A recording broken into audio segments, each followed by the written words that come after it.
Hello and welcome to Scribes and Songsters. I'm Veronique Mandal. Many of us have tried to look up our family tree. Many, including me, have signed up with ancestry.com. Many of us, not so much me, have been amazed by what we have found about the ancestors who came before us. I would venture to say that not many have made the fascinating ancestral discoveries of my guest on the show today. Barbara Reaume Sandre is a retired mathematics teacher, and her passion for genealogy has led her to write an incredibly interesting book about her French-Canadian ancestors and their early lives in Canada. It's called The Detroit Showmaker. I'm delighted that she's here and was able to join us today to talk about it. Welcome. Thank you. Thank you very much. So before we get into this fascinating look at your ancestors, tell us a little bit about you. Where did you grow up in this area? I grew up in LaSalle. My family has been in the area since the 1700s. Just gobsmacking.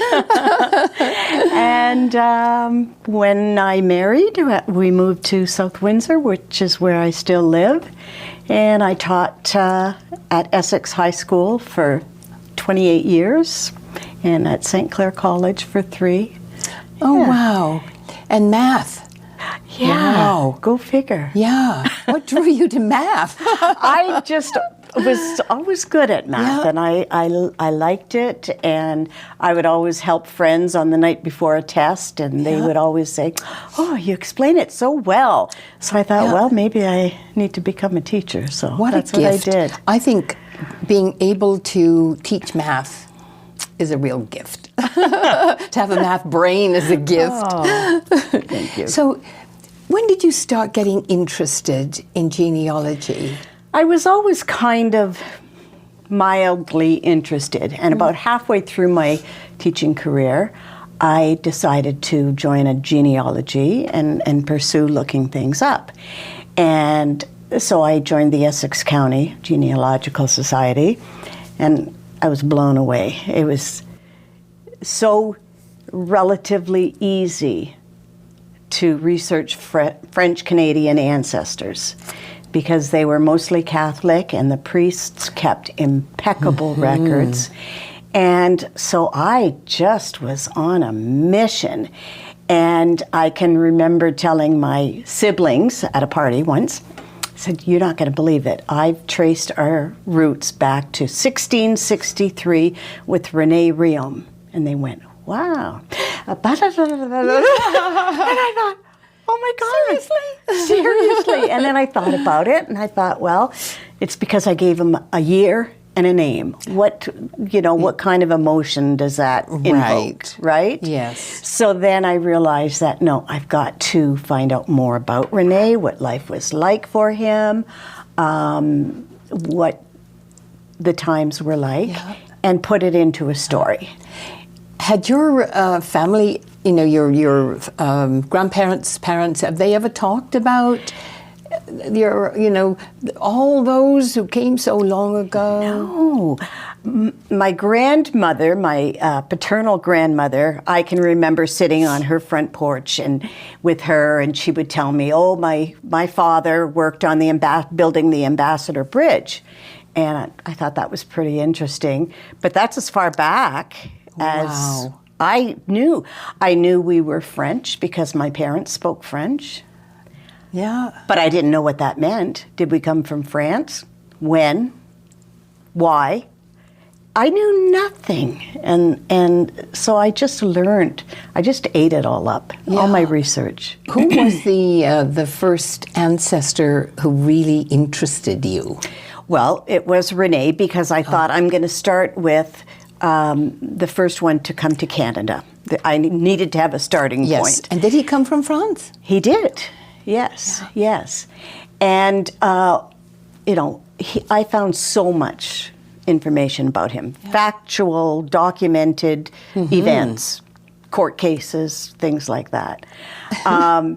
And so when I finished that, and I thought, okay, I'm going to start on the next in my line, who was Robert.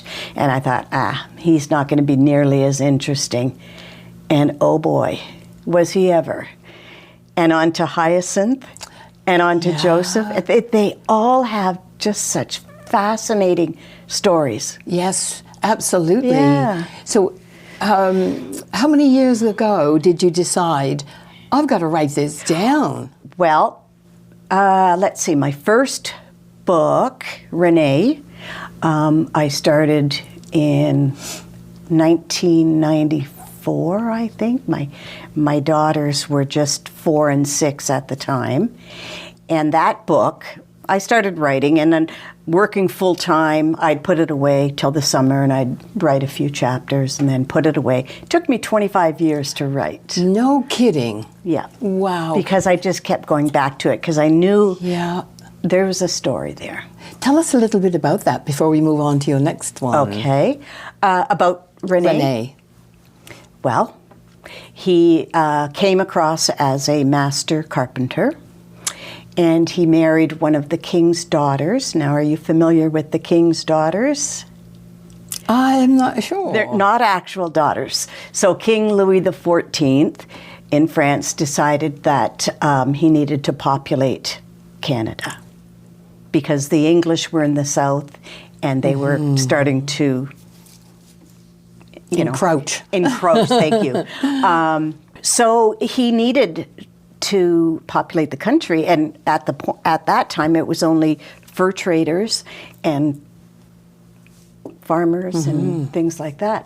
So he went to orphanages, and he enticed young orphan girls from the age of 12 upwards. Wow. He encouraged young widows to come over, and peasants, farmers who couldn't raise all their children, they would send for a better life. And so Marie was one of these orphans, and she was 13 years old. And she came and married Renee. He was 22 and she was 14. And they had a very, very large family and lots of interesting things going on. And they did have gigantic families. They did. I was noticing, and we'll get back to your second book in a sec, but where did I make a note here? So you're Renee, 13 children, and then Robert, whom we'll talk about in this book, 10, and then Hyacinth, who that's this book. Yes. 13. They all did. Yeah, but typical French, particularly Catholic. Yes. Because, I was born in Newfoundland, and I know the kind of big families. Yes. Yeah. Yeah. Absolutely fascinating. So now your second book was about? About Robert, and it's called and his son Robert, like a sequel to Renee. Right. And his son Robert. And come to find out, Robert was a voyageur, so he went all throughout the Great Lakes and, up into Michigan and even into Detroit. And when Cadillac came to open a fort in Detroit, there was nothing in Detroit before that, he went there with 100 men, and they built the fort, secured it, and then he sent back to Montreal for his wife and some of his children. And he hired Robert to bring Madame Cadillac down the St. Lawrence, over the Niagara Falls, by canoe. Amazing, isn't it? And, these weren't, it's not like today, getting in a canoe to go anywhere. GPS and the whole 9 yards. Yes. And then we get to this book. Yeah. Hyacinth. Hyacinth. Yes. And it was interesting because I looked up the name Hyacinth because I knew it as an English derivation, but of course the original was Hyacinth with a THE at the end. That was French. Yes. And it was pronounced in the French language. When I talk about him, I always say Hyacinth. Yes. But it was pronounced Yasset. Yasset. Yasset. So you take the H off the beginning, and it's Y-A. And right. It's interesting because French, who, let's say their command of English is not 100%, drop their H's. yes, yes, that's true. Tell us about the Detroit Showmaker. Mm-hmm. So Hyacinth was born in Montreal, and he apprenticed with a shoemaker. His dream was to be in the fur trade with his father as voyageur, but the times were not good for that. So he apprenticed. And when Detroit opened up, he decided, and he married, and they had a couple of children, and he decided to move to the new fort. His father had brought Madame Cadillac to Detroit, spent a winter there, and then went back to his family in Montreal. I imagine that he went home and told his family the new fort and how lovely it was, and the wilderness and the wildlife and everything like that. And so two of his sons, when they got old enough, they decided to move to Detroit. So they were the first of my Reaumes to move here. And we've been here since 1730s. I mean, it's incredible, you know, being able to trace yourself to the beginnings of Detroit. Mm-hmm. Mm-hmm. It's quite extraordinary. Yeah. And Hyacinth, it was interesting to, even though he wanted to be a voyager so badly, but when he, you know, went to work for the shoemaker, Mr. Ouellette. Yeah, and you could watch that transition of him into that whole shoemaker. Yes. Right. Yes. Yes. So, is this out of your imagination, or did this actually? Well, he came. What is factual is that he came to Detroit in 1733 as a shoemaker. So right. Yes. And I knew also that he was a trader. So, not a traitor, a trader. Yeah. And so I had this story that, you know, it was very common for young children to apprentice with someone, a tradesman. And so I had him do that. And of course, I had him really enjoy Mr. Ouellette, and they had quite a lovely relationship. And I'm sorry, was Mr. Ouellette made up? Yes. Yes. You wouldn't know because the characters gelled, and the tone and the personality and everything of Mr. Ouellette was of the time. Yes. Yeah. Yes. He was a charming old guy. Yes.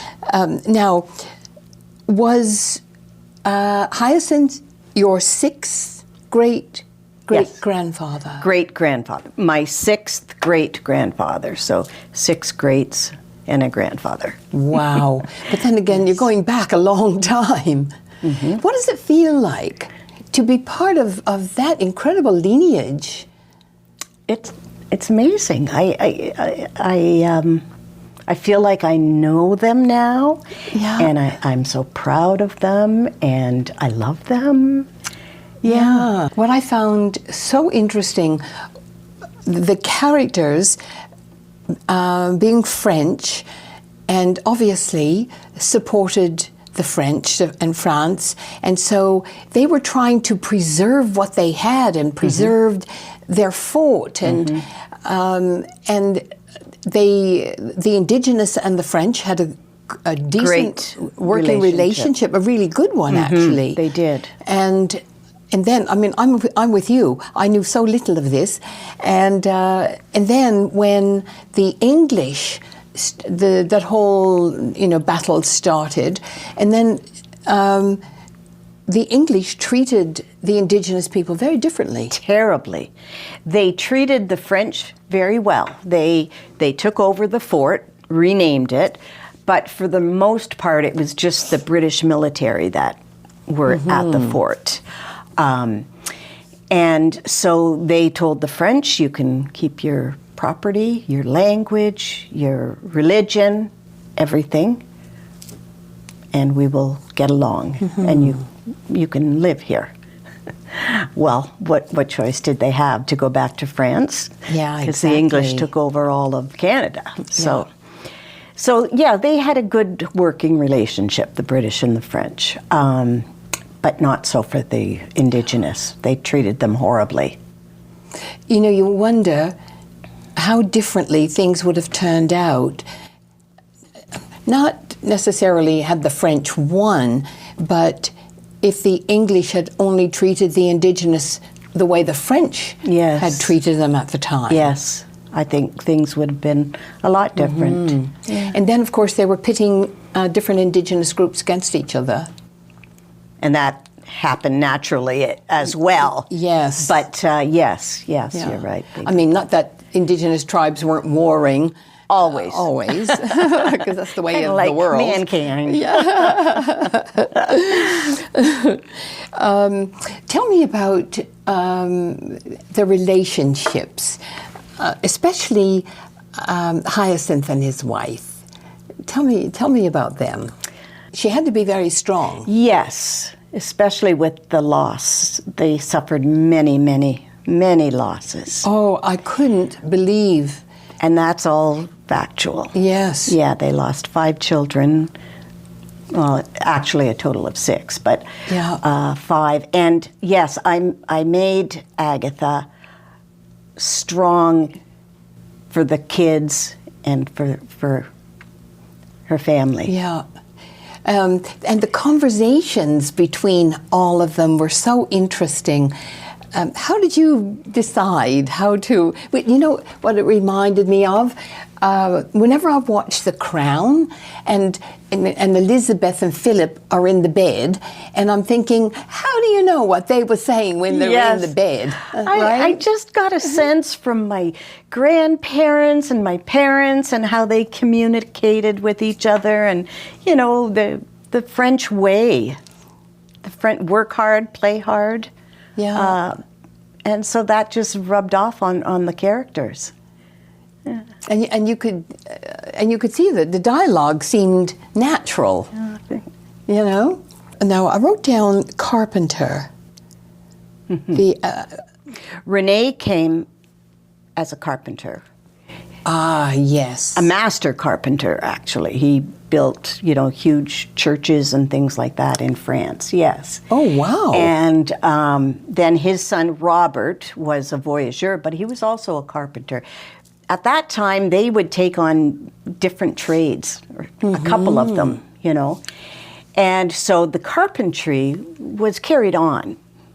So, you know, it's interesting because in the book, Robert says to Hyacinth, when Hyacinth says he wants to be a voyageur, but, you know, he's going to be doing the shoemaking, and he said, I'm a voyageur, but I was a carpenter, and you often need a couple of trades in order to make a living. That's right. And that's interesting because in this day and age, I mean, many people work many jobs to make a living. And in the 1700s, they were doing the same thing. Yes. So listen, would you like to read something for us? Okay.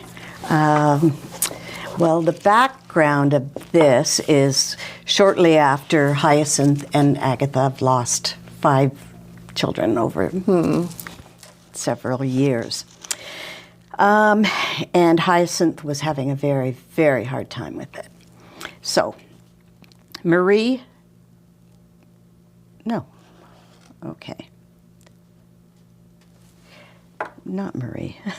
Agatha. Agatha approached her husband one night. Hyacinth, you have orders sitting on your bench waiting to be made. Young Pierre can't handle the work alone. We need the money. You don't understand, Agatha. I need to go away. Back to Montreal? No, not Montreal. Not here, not anywhere. I don't want to be anywhere. I want to be gone, away from the angry and pitiful looks from my friends and family and from you. I just want to be gone. One day after his daily visit to the cemetery, Hyacinth came home more than a little tipsy. 4-year-old Catherine ran to greet him. "Papa," she squealed. Hyacinth grabbed her hands and began to swing her around and around. "Stop," Agatha yelled. "You're drunk." "Leave me," Hyacinth shouted back. He started to stumble and had to let go of one of Catherine's hands to support himself with the top of the table. Her body twisted around at the release of her hand. Hyacinth let go of her other hand so as not to dislocate her shoulder. He fell backwards, landing hard against the side wall. Catherine slid across the floor and her body banged against the opposite wall. She wailed in pain, and Agatha rushed to pick her up. "Get out," she screamed at her husband. "Is she all right?" Hyacinth asked, stammering his words. "I said get out. Go."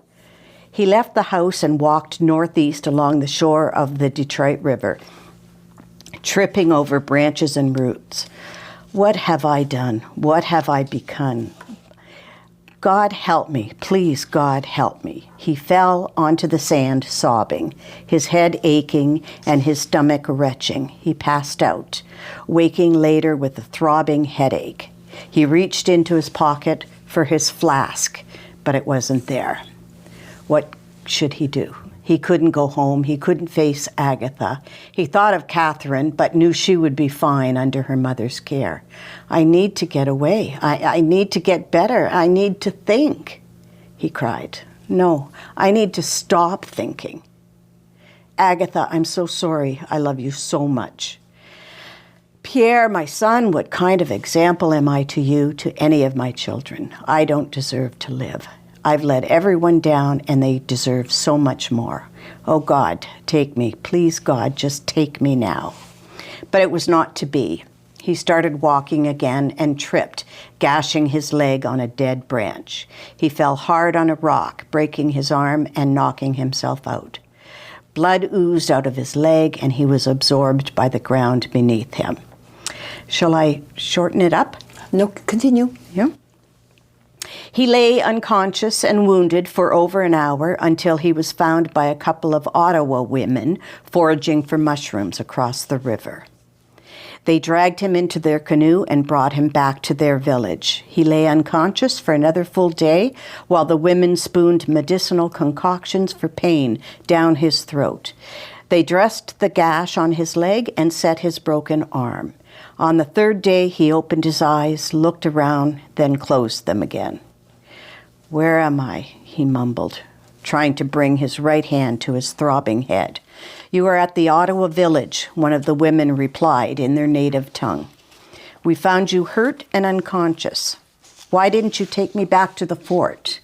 "It was too far. You would not have made it. You needed medicine right away." What's wrong with my arm?"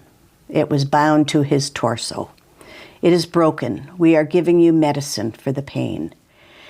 "Give me brandy for the pain." "We have none. This is better." They gave him a small cup of bitter echinacea juice and had him wash it down with chamomile tea. "Take me home, please," he pleaded with his caregivers. They transported him to the shore in front of the fort. He thanked them and walked into the front door of his house. Catherine was the first to see him. "Papa!" She limped over to her father and hugged his leg tightly as though nothing had happened. Her ankle was bandaged, but she was fine otherwise, and obviously nothing was broken. Agatha rushed to him, examining his arm and the gash on his head. She hugged him, then she stepped back and slapped him hard across the face. She had been certain he had fallen into the river and drowned, or, even worse, had thrown himself in.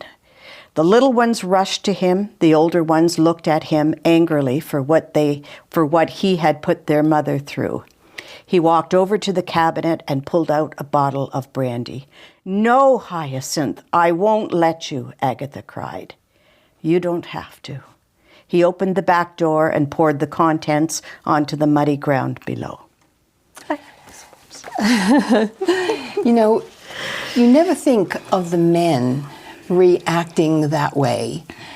And I thought it was really eye-opening to show how a father reacts when they've lost so many children.